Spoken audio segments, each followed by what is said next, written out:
누가복음 2장 8절에서 14절까지 함께 봉독하겠습니다. 그 지역의 목자들이 밤에 밖에서 자기 양떼를 지키다니 주의 사자가 곁에 서고 주의 영광이 그들을 두루 비추매 크게 무서워하는지라.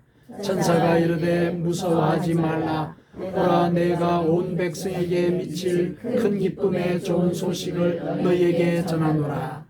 오늘 다윗의 동네에 너희를 위하여 구주가 나셨으니 곧 그리스도 주시니라. 너희가 가서 강보에 쌓여 그 위에 뉘어 있는 아기를 보리니 이것이 너희에게 표적이니라 하더니 호련히 수많은 천군이 그 천사들과 함께 하나님을 찬송하여 이르되 지극히 높은 곳에서는 하나님께 영광이요 땅에서는 하나님이 기뻐하신 사람들 중에 평화로다 하니라. 아멘. 오늘은 우리의 구세주께서 이 땅에 강림하신 그런 날을 기념하는 그런 날이죠. 자, 우리가 구세주라는 말을 많이 쓰는데, 자, 구세주라는 말이 무슨 의미일까? 크게는 네 가지로 우리가 얘기를 해볼 수가 있습니다. 우리가 구세주다, 우리를 구원하신 분이시다, 이렇게 얘기를 많이 하는데, 구세주라고 얘기하는 것은 우선 우리의 영혼의 문제, 그러니까 죄의 문제죠. 죄의 속박으로부터 우리를 구출하신 분이시다. 그런 의미에서 이제 우리를 구원하신 분이시라고 얘기를 하죠.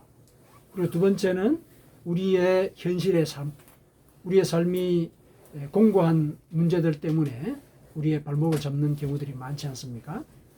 질병이 그러하기도 하고 우리가 해결할 수 없는 문제들이 그러하기도 한데, 그와 같은 현실적인 문제에 있어서도 해결의 방안, 그리고 하늘의 지혜를 일러주시는 그런 은혜를 베푸시죠.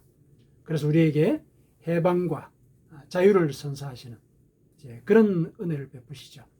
이것이 두 번째 구원자로서의 의미입니다. 그리고 또 세 번째, 이와 같은 은혜를 받는 것이 우리가 어떤 대가를 지불했기 때문에 그런 것이 아니라는가.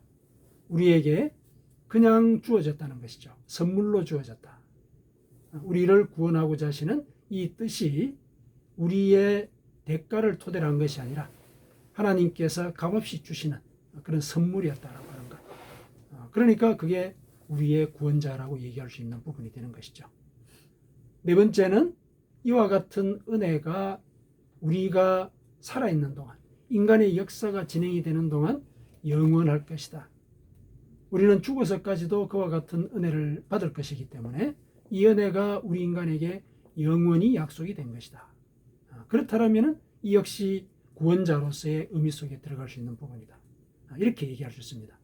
그래서 우리를 구원하신 분이시다, 우리를 구원하신 주님이시다, 이렇게 얘기할 수 있을 때는 그러한 네 가지 의미가 같이 들어있는 것이죠. 그래서 우리가 구세주가 이 땅에 오신 그날을 함께 이렇게 기념하고 또 찬양하고 감사를 드리는 것입니다. 자, 이렇게 구세주의 탄생을 우리가 기념을 하면서 생각을 해볼 때 한 가지 의문이 되는 점이 있습니다.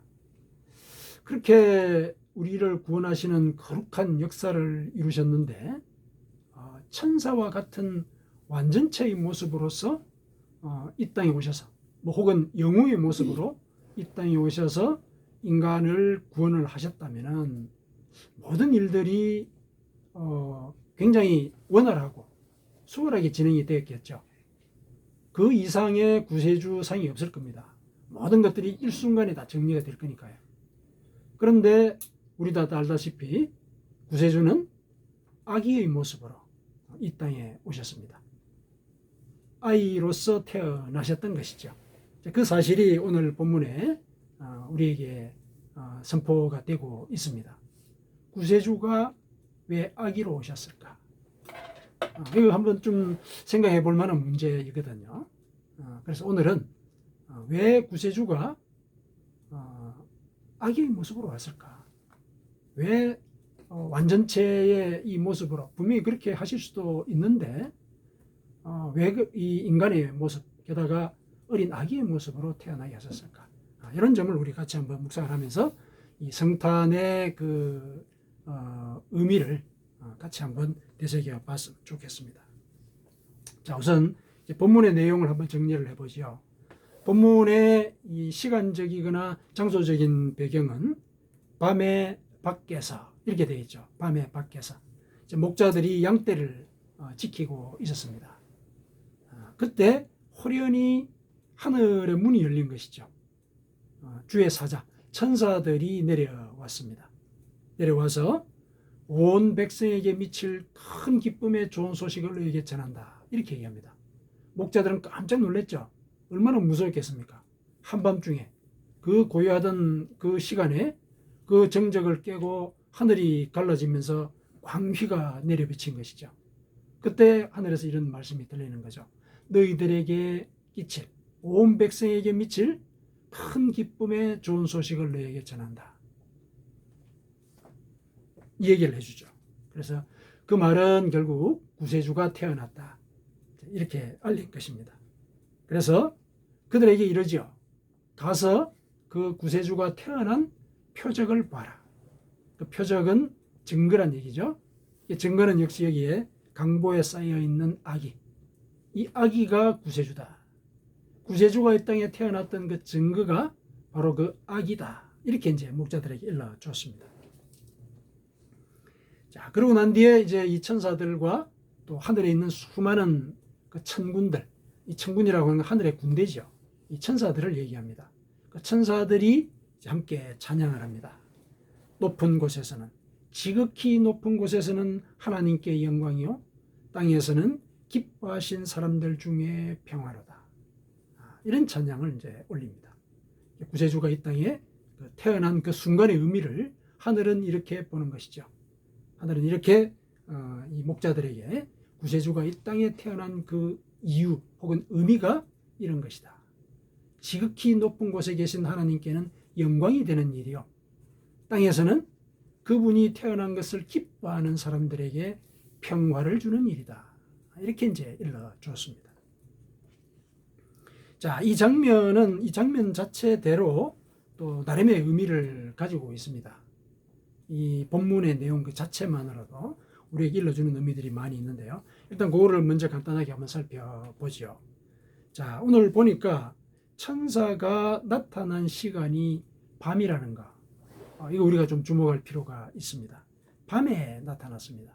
대낮에 나타난 게 아니고 밤에 나타났죠. 꽤 상징적인 의미가 있는 겁니다. 기본적으로 우리 인간이 이 활동을 할 때, 예를 들면은 우리 인간의 모든 능력과 역량과 또 인간의 지혜가 다 발휘되는 그 대낮에는 하나님의 모습이 보이지 않는 것이죠. 그러니까 그와 같은 인간의 모든 노력과 역량이 잠잠히 사그라들었을 때, 그때 하나님이 보이신다는 거죠. 물론 이제 이것이 그 하나님께서 어떤 인간의 시간적인 한계에 제한을 받으신다, 이런 의미는 아니죠. 언제든지 나타나실 수 있습니다. 낮에도 대낮에도 인간의 모습으로 나타나시는 분이시거든요. 성경이 그것을 기록을 하고 있습니다. 그런데 왜 밤에 하나님이 나타나신 것에 중점을 해서 얘기를 하느냐? 그건 뭐냐면은 인간이 자신의 이 능력을 발휘하고 또 그 능력을 믿고 또 그 일들을 갖다가 분주하게 해 나갈 때는 하나님을 볼 수가 없다는 겁니다. 하나님을 볼 수가 없는 것이 그 인간의 분주함 때문에 생길 수가 있다는 것이죠. 그 점을 여기서 얘기를 해주고 있습니다. 이거는 우리가 무슨 일에 바빠가지고 막 분주할 때 바깥에서 햇살이 아주 따뜻하게 내려비치는 거, 이건 못 느끼잖아요. 그리고 밖에 단비가 내린다, 이건 모릅니다. 그거하고 같은 것이죠. 그래서 우리가 이제 하나님을 만나고자 한다 그랬을 때는 나의 개인의 능력과 또 나름대로의 그 방법, 이런 것들이 잠잠하게 내려놓을 수 있을 때, 그때 하나님을 볼 수 있다라고 하는 거, 그 사실을 이 본문은 알려주고 있습니다. 또 두 번째는 또 무슨 의미가 또 있느냐면은, 이렇게 하늘의 문이 열렸는데 하늘의 문이 열리게 되는 그 사람은 누구냐? 바로 하늘을 바라보는 사람, 하늘의 문이 열리기를 간구하는 사람, 그 사람에게 하늘의 문이 열린다는 것. 그거를 여기서 알려주고 있습니다. 자, 왜 그렇게 얘기할 수 있느냐? 목자들 때문에 그렇죠. 목자들은 지금 밤중에 밖에 나와 있습니다.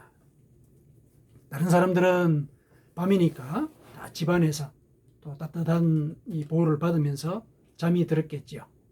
근데 목자들은 지금 밖에서 추위를 이겨내면서 또 간혹 잠을 또 푹 자지도 못하죠. 양들을 지켜야 되기 때문에 뭐 인기척이 나거나 뭐 이상한 이 소리가 들리거나 짐승들의 기척이 보이면 또 일어나가지고 일을 또 처리해야 되지 않습니까?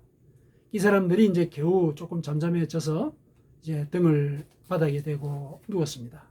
하늘의 별들을 바라봤겠죠. 무슨 생각을 했겠습니까?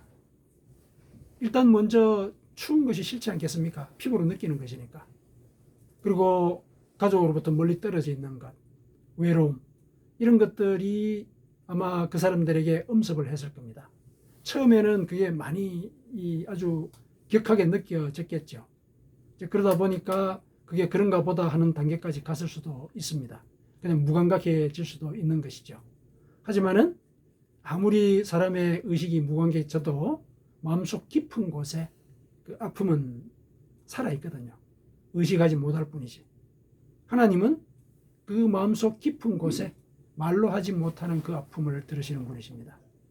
그래서 다른 사람들이 아니고 그 목자들에게 이 기쁜 소식을 알렸습니다. 굳이 목자들에게 알릴 이유가 없거든요. 그럴 이유가 딱히 없어요, 사실은. 그런데 밖에서 밤중에 있는 그 목자들에게 하나님이 천사를 보내신 겁니다. 이건 그런 이유죠. 우리 마음속에 이 아픔이 있는 사람, 그 사람에게 하늘의 문을 열어주시는 것이 하나님이시다라고 하는 것. 그런 분들께 하나님은 참 기쁨의 좋은 소식을 전하시는 분이시다. 이런 사실을 오늘 본문이 또 일러줍니다. 그 다음에 또 세 번째 우리가 또 한번 생각해 볼게. 오늘 다윗의 동네에 너희를 위하여 구주가 나셨다. 그러니까 거기 가서 찾아봐라. 이렇게 얘기를 했죠. 거기 가서 찾아봐라. 그게 바로 구세주가 임했다라는 증거다.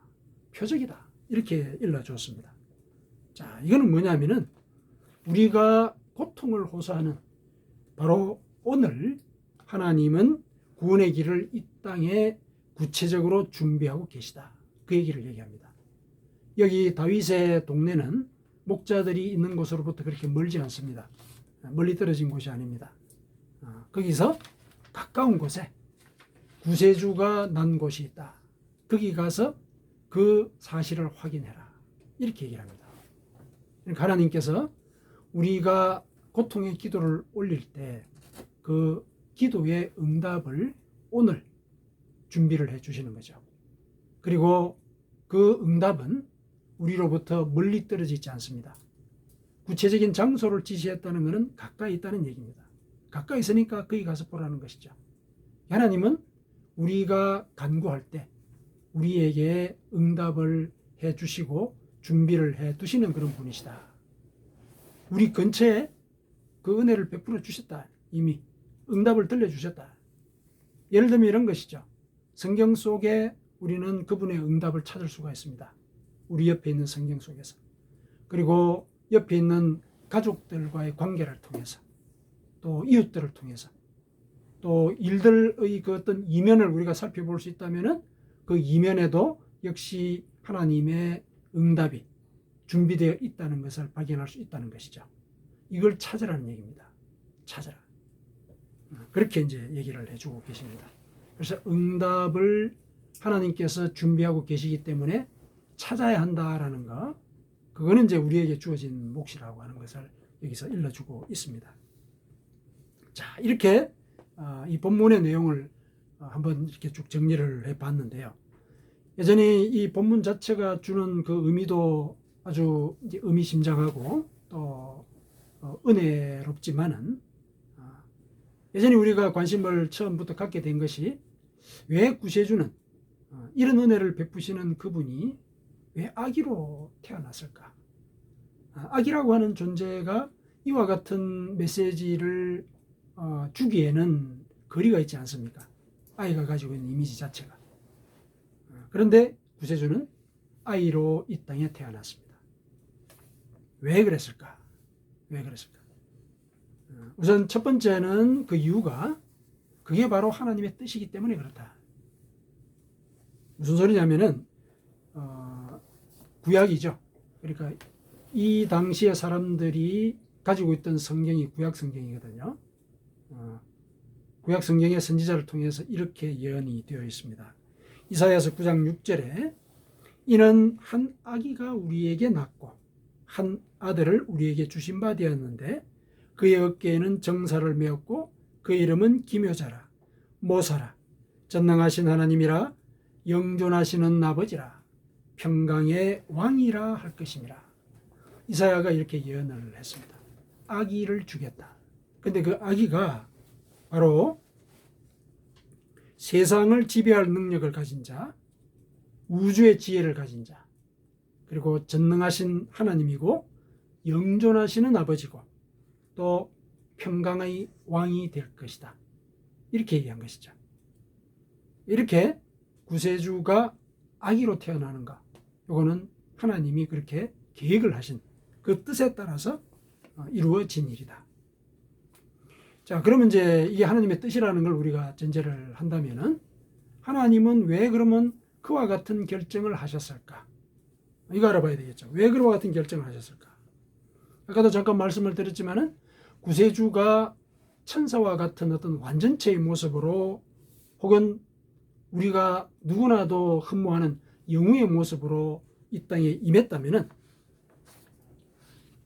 무슨 일이 벌어질 수 있을까?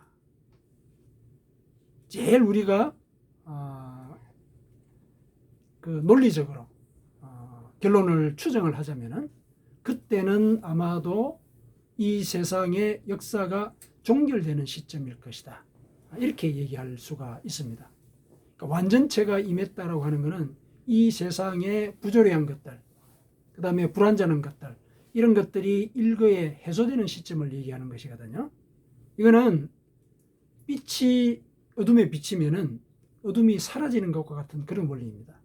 하늘의 완전체가 이 땅에 완전한 모습으로 임하게 되면은 이 땅의 인간의 역사는 종결이 되는 겁니다. 그것은 누구에게는 심판의 때이지만은 누구에게는 인간의 역사가 완성이 되는 그런 시점이죠.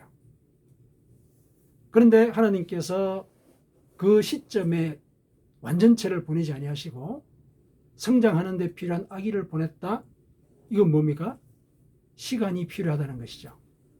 그와 같은 역사의 완결을 위해서는 시간이 필요하다.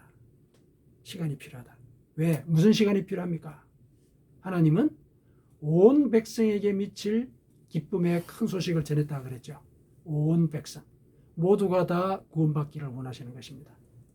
그 하늘의 광희를 본 사람만 구원을 얻는 것이 아니라 모든 사람이 구원을 받기를 원하시기 때문에 그렇습니다. 거기에는 시간이 필요한 것이죠. 그래서 아기로 보내신 겁니다. 이 성장의 그 과정, 그것이 결국은 우리가 믿음 가운데 성장해야 되는 그 과정을 대변하고 있는 것이죠. 자, 그러면 좀 더 여기서 한 발짝 더 들어가서 그렇게 인간에게 이 구원의 길을 다 허락하고자 하신 그 근본 이유는 또 뭐냐? 왜 모두에게 구원의 기회를 다 주고자 하시느냐? 그거는 우리가 창세기에서 확인할 수가 있죠. 하나님께서 이 땅에 인간을 창조하셨을 때 그 큰 뜻은 이들이 저주를 받아가지고 재앙을 당하고 그러기 위해서 만드신 것이 아니죠.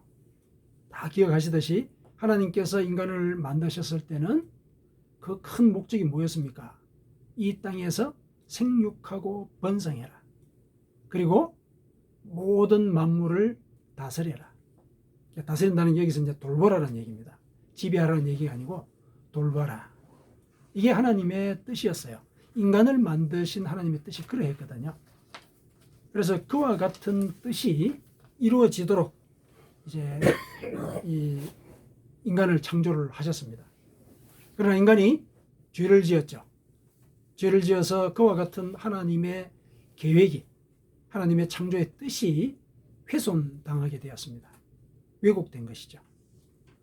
그러면 그 왜곡된 것을 순화를 시키고 교정을 해야 될 필요가 생기지 않겠습니까? 그래야 하나님의 뜻이 원래 뜻대로 실행이 될 것이니까요. 그래서 그와 같은 뜻을 일깨워 주실 그런 필요가 있으셨기 때문에 구세주를 이 땅에 보내셨고 또 아기의 모습으로 보내서 모든 인간들에게 구원의 기회가 베풀어지기를 또한 하나님께서 계획을 하신 것입니다. 구세주는 이 땅에서 어린 아기로부터 성인으로 성장하게 됩니다. 그 과정 속에서 구세주는 인간의 역사를 체험하게 되겠죠. 개인적으로는 희로애락을 체험하게 될 것이고 또 사회적으로나 정치적으로 보면은 여러 가지 그 당시에 이 권력자들과 억압받는 사람들 사이의 관계도 경험을 하게 되는 것이죠. 그게 인간의 이 본질적인 모습이거든요. 그 본질적인 모습을 다 체험을 하는 거죠. 모든 것들을 다 체험한 그런 자로서 인간을 구원하고자 했을 때 그분이야말로 진정한 구세주가 될 수 있거든요. 그냥 하늘에서 바로 완전체가 임해서 모든 것들을 정리를 해버리신다. 그러면 그만큼 수월한 일도 없겠지만은 인간에게 하나님께서는 이 땅에서 나름대로 역사를 이루고 살으라 하고 먼저 뜻을 베푸셨기 때문에 그 뜻도 지키면서 또 이 죄로 오염이 되어 있는 그런 창조의 원리를 또한 함께 회복시키고자 하시는 그와 같은 그야말로 포괄적이고 종합적인 계획안을 하나님께서 갖고 계셨던 것이죠. 그렇게 해서 이제 우리에게 구세주가 임하신 그런 뜻이 이렇게 이제 펼쳐지게 되었다. 이렇게 이제 생각을 하시면 되겠습니다. 자, 이렇게 볼 때 구세주가 이 땅에 아기로 태어난 것은 이제 뭐 여러 가지 이유들을 또 설명을 할 수 있겠지만은 궁극적으로 우리가 얘기를 하자면은 우리가 어린 아이가 되어야 한다라는 사실을 일러주고자 하는 그런 메시지가 그 속에 들어있다. 이렇게 우리가 해석을 해볼 수가 있습니다. 자, 이게 무슨 말이냐? 우리는 어른이 되는 것이 완전체로서의 이상을 실현하는 길이라고 이렇게 생각을 합니다. 왜냐하면은 어른이 되면은 자기가 원하는 일을 다 할 수 있다고 생각을 하잖아요. 그럼 그게 우리가 성장의 과정 속에서 이제 어른이 되었을 때 뭔가를 이루어내게 되는 그런 상황이라고 생각을 해서 어른으로서의 완전체, 이걸 우리가 이상으로 생각하는 경우들이 많은데 이게 우리가 죄를 짓기 전이었다면은 그와 같은 이상이 실현될 수 있었고 또 그와 같은 삶을 실제로 아담이 살았죠. 에덴 동산에서 모든 짐승들의 이름을 지어줬다. 이거는 벌써 그 창조의 만물의 영장이 되었다는 사실을 얘기하는 것이거든요. 그러니까 어른으로서 완전체로서 그렇게 살 수가 있었습니다. 그러나 죄를 지은 이후에 인간에게 있어서 이 완전체의 개념은 왜곡이 되었습니다. 야곱을 통해서 우리는 그와 같은 인생의 그 궁극이 어떤 것인지를 우리는 알게 되죠. 야곱이 자기 인생을 다 살고 난 뒤에 130년을 살고 난 뒤에 뭐라 그랬습니까? 나는 험악한 세월을 살았습니다. 이거는 야곱만의 어떤 그 특별한 경험이라기보다는 모든 인간이 다 그러하죠. 우리는 죄를 지은 존재이기 때문에 하늘의 지혜로부터 멀리 떨어져 있는 그런 상태에 있습니다. 앞길을 알 수가 없는 것이죠. 앞길을 알 수 없기 때문에 우리는 실수를 하고 어떤 경우 그 실수는 돌이킬 수 없는 죄의 형태를 띠기도 하죠. 그래서 우리는 험악한 세월, 어른이 된다라고 하는 것은 험악한 세월을 살아간다는 것, 그런 얘기와 동일하다는 것입니다. 그렇다면은 우리가 어른이 된다라고 하는 것 자체가 이상이 될 수가 없는 것이죠. 어른은 인간을 구원할 수가 없다는 겁니다. 구원할 수가 없다. 어른은 실은 험악한 세월을 살아가는 동안 영적인 능력들은 그만큼 퇴락을 하게 되고 그 퇴락한 그 약점을 가리기 위해서 오히려 큰 사람 행세를 하죠. 큰 옷을 입어요. 큰 소리를 하고. 이게 어른의 모습입니다. 이렇게 큰 사람 행세를 하니까 저항을 받게 되고 또 시기와 질투의 대상이 되죠. 이게 어른들의 세상이죠. 그래서 이전 투구가 벌어지는 것, 이게 어른의 세상이라는 겁니다. 그런데 어린아이가 되면은 그럴 일은 없지요. 물론 이 말이 미성숙한 상태에 만족하라 그런 뜻은 아닙니다. 큰 옷을 입으려고 하지 마라 그런 뜻이죠. 큰 옷을 입으려고 하지 마라. 약하면은 약한 대로, 상처가 있으면 상처가 있는 대로 순수한 자신의 본 모습을 드러내라 그런 얘기죠. 이렇게 약한 모습을 하나님께 보일 때 깜깜한 밤에 목자들에게 하늘의 광휘가 비쳤듯이 진정으로 성숙할 수 있는 기회가 그들에게 부여가 되는 것입니다. 어린아이가 되면은 사실은 어린아이가 그 집안의 중심이 됩니다. 이게 무슨 말입니까? 어른들만 있는 곳과는 달리 아이가 있게 되면은 많은 사람들이 더 조심하고 더 신경 쓰고 더 많이 웃고 더 잘 먹이려고 하고 더 잘 입히려고 하지 않습니까? 약한 아이인데 그럴 필요가 뭐 있습니까? 그런데 실제로 그렇게 하지요. 이유가 없습니다. 이유라고 한다면은 악이기 때문에 그런 거죠. 악이기 때문에 그 존재는 집안의 중심이 되는 겁니다. 자, 이거를 이해하기 위해서는 우리 몸을 한번 살펴보면 알 수가 있습니다. 우리 몸의 중심이 어디입니까? 머리입니까? 아니면은 가슴입니까? 어딘 것 같습니까? 우리 몸의 중심은 아픈 곳입니다. 우리 몸의 아픈 곳, 약한 곳. 우리 몸에 어딘가 이렇게 아프다, 손에 가스리기가 일었다, 그런 정도로 하더라도 온 신경이 거기에 쏠리죠. 아픈 곳에 우리의 관심이 다 쏠립니다. 그러니까 약한 곳, 아픈 곳이 바로 몸의 중심입니다. 이거는 집안에서도 사회에서도 마찬가지입니다. 약한 자가 중심인 것입니다. 박노희 시인이 나 거기 서 있다라는 이런 시에서 이렇게 읊었습니다. 몸의 중심은 심장이 아니다. 몸이 아플 때 아픈 곳이 중심이 된다. 가족의 중심은 아빠가 아니다. 아픈 사람이 가족의 중심이 된다. 그렇습니다. 약한 것이 바로 중심이 되는 겁니다. 이게 인간 사회의 원리입니다. 원리이죠. 그런데 현실은 그렇지가 않지요. 하나님께서 창조하신 그 원리, 약한 자가 중심이 되는 것. 그러니까 아기가 집안에 있을 때는 이유가 없음에도 불구하고 아기라는 사실 때문에 다 관심이 거기에 쏠리지 않습니까? 이유가 없는데 그런단 말이죠. 그게 창조의 원리인 겁니다. 그러나 사회는 그렇지 않죠. 강한 자가 중심이 되도록 하는 것이죠. 그러니까 분란이 일어나고 다툼이 일어나는 것이죠. 이전 투구가 끊이지 않는 이유가 그겁니다. 강한 자가 중심이 되려고 하기 때문에. 이와 같은 사회 현실에, 이 사회가 현실에서 밀려난 자, 목자들이죠. 약한 자입니다. 그 약한 자에게 하나님이 천사를 보내신 것입니다. 하나님의 뜻이 그러한 겁니다. 이 사회는 강한 자 중심으로 흘러가는 것 같지만은 실은 약한 자가 중심이 되어야 된다. 그래야 사회가 평화를 유지하게 된다. 사람들 사이에 평화가 있을 때 지극히 높은 곳에 하나님께 영광이 되는 것이다. 이 얘기를 오늘 본문이 일러주는 것이고, 또 구세주가 아기로 태어난 그 이유이기도 한 것입니다. 사랑하는 성도 여러분, 구세주가 탄생했다는 큰 기쁨의 좋은 소식이 사회적 약자에게 먼저 들려졌습니다. 우리가 하나님 앞에서 아기가 될 때 우리에게도 큰 기쁨의 좋은 소식이 임한다는 사실을 알려주고 있습니다.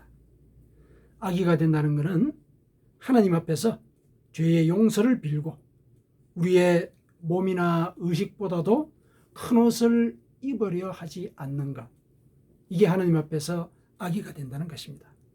우리의 약한 모습을 그대로 보여드리는 것. 이게 바로 악의의 모습입니다. 그렇게 하게 되면은 오늘 구세주의 탄생이 다윗의 동네에서 이루어진 것처럼 우리의 삶의 현장에서도 구체적으로 그 큰 기쁨의 좋은 소식이 임하게 되는 것입니다. 더 나아가서 우리가 다른 사람에게 큰 기쁨의 좋은 소식이 될 수 있습니다. 구세주가 그렇게 보여주지 않으셨습니까? 구세주는 큰 기쁨의 좋은 소식을 전하셨으면서 동시에 그들에게, 사회적인 약자들에게 기쁨의 좋은 소식이 되셨습니다. 그분을 따르는 우리도 그렇게 될 수 있고 그렇게 되어야 한다는 것이죠. 이 다윗의 동네라고 하는 것은 바로 하늘의 계획과 또 인간의 소망이 접점을 이루는 곳이죠. 이 다윗의 동네가 바로 오늘 이곳이어야 하는 것입니다. 우리의 삶의 현장이어야 하는 것이죠. 그렇게 해서 우리가 하나님의 뜻을 쫓으면서 살게 되면은 우리는 하나님께 영광을 돌리게 되고 이 땅에서는 평화를 누리게 됩니다. 이것이 우리가 하나님을 사랑하고 또 이웃을 사랑하는 그런 길입니다. 아멘.